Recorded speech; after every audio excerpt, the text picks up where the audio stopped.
After a year and a half of opening the doors to the first football school in Jamaica, Mount Pleasant Academy is finally boasting their own playing surface. Spencer Darlington has that story. It's not every day in Jamaica things like this happen. This is a one-off scenario when it comes to a school dedicated to education and football. Mount Pleasant Academy has put in place another piece of the jigsaw puzzle on their way to creating the perfect facility at their St. Anne-based school.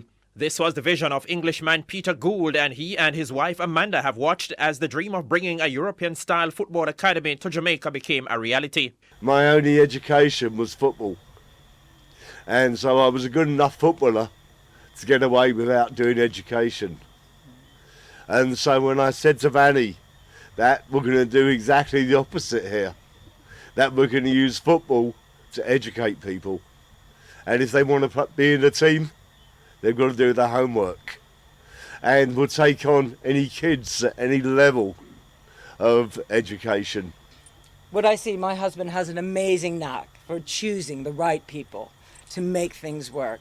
And I've seen him build incredible companies worth billions of dollars, but I think this is his most ambitious and already his most successful project yet.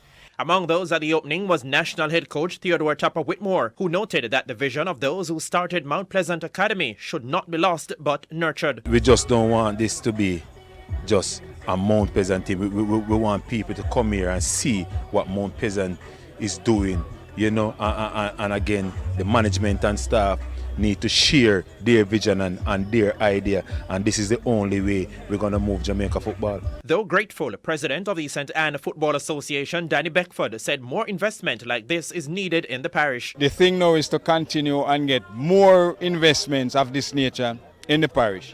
And by doing that, it would overall impact the whole country in terms of the football development, because it is sorely needed. And you know the social impact that football does in this country, especially in St. Anne, it is humongous, it is tremendous. Over 100 students are now enrolled at the school.